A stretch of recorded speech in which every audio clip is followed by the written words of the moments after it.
ससुराल। शाम के समय रेखा किचन में काम निपटा रही थी कि अचानक उसके पति विनीत को जल्दी घर आया देखकर वह चौंक गई। वह जल्दी से चाय बनाने लगी क्योंकि वह जानती थी कि आते ही उन्हें चाय चाहिए होगी। चाय लेकर वह सीधा सास ससुर के कमरे में गई, जहां विनीत हमेशा की तरह पहले घर के बाकी सदस्यों की खबर ले रही थी और अंत में उससे केवल रात के खाने के मेन्यू के बारे में पूछा। रेखा पूरे घर का काम संभालती, फिर भी उसे पराया समझा जाता। जब नाश्ते की प्लेट रसोई में रह गई तो सास तुरंत बोल पड़ी, बहू, इनकी पोहे की प्लेट कहाँ है? इससे पहले कि रेखा कुछ कहती, विनीत का भाषण शुरू हो गया। रेखा 2 महीने हो गए शादी को, लेकिन अभी तक घर के नियम नहीं सीखे। सास ने भी तंज कसते हुए कहा, पराए घर की लड़कियां ससुराल को अपना घर कहाँ समझती हैं? यह सुनकर रेखा का दिल टूट गया, भारी हो गया।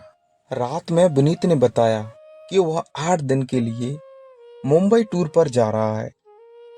जब रेखा ने उनके साथ चलने की इच्छा जताई तो विनीत झुंझलाते हुए बोला, मम्मी सही कहती है, बहुएं कभी अपनी नहीं होती। यह सुनकर रेखा चुप हो गई। रात के खाने में भी कोई उससे यह तक नहीं पूछता था कि उसने कुछ खाया या नहीं। सास ने यह तक नहीं कह दिया कि नई बहू में तो कोई संकोच ही नहीं। रेखा को महसूस होने लगा कि ससुराल में अपनापन केवल स्वार्थ के लिए ही दिखाया जाता है। कुछ दिन पहले उसकी ननंद रूबी घर पर आई हुई थी। रेखा बहुत खुश थी, लेकिन रूबी उससे औपचारिकता से मिली। घर में उसके लिए हंसी खुशी का माहौल था, लेकिन जब रेखा वहां पहुंची तो सब चुप हो गए, मानो कोई अजनबी या अनजान व्यक्ति घर में आ गया हो।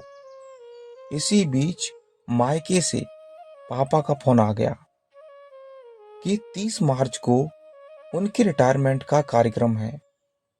ससुराल वालों ने उसे अकेले जाने की अनुमति दे दी। मायके जाने की खबर से रेखा बहुत खुश और बहुत उत्साहित हो गई। वह पापा के लिए उपहार लेना चाहती थी, लेकिन जब विनीत से सलाह मांगी तो उसने रुचि नहीं दिखाई और बिना पैसे दिए चला गया। मजबूरी में रेखा ने अपने विदाई के समय मिले 3000 रुपए से ही सस्ते उपहार खरीद लिए, जिससे उसका मन बहुत दुखी हुआ था।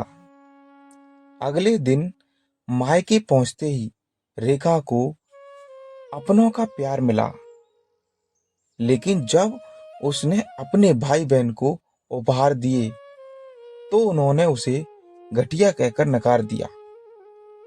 यह देखकर रेखा को दुख हुआ कि जो भाई बहन उससे इतना प्यार करते थे, वे भी उसके आर्थिक हालात को नहीं समझ सके। शाम को उसने रूपा को एक अजनबी लड़के से बात करते देखा, जिससे वह बिल्कुल चिंतित हो गई। जब उसने माँ को साड़ी और पापा को शॉल दी तो माँ ने कहा, इसकी क्या जरूरत थी? यह सुनकर रेखा के मन में ससुराल और मायके दोनों की तुलना चलने लगी। उसे एहसास हुआ कि वह हर जगह अकेली है, ससुराल में पराई और मायके में भी बदली हुई। दोस्तों, ये सच्ची घटना थी। आपको कैसी लगी? अगर आपको यह कहानी पसंद आई हो तो इसे लाइक, शेयर और सब्सक्राइब वीडियो को जरूर करें।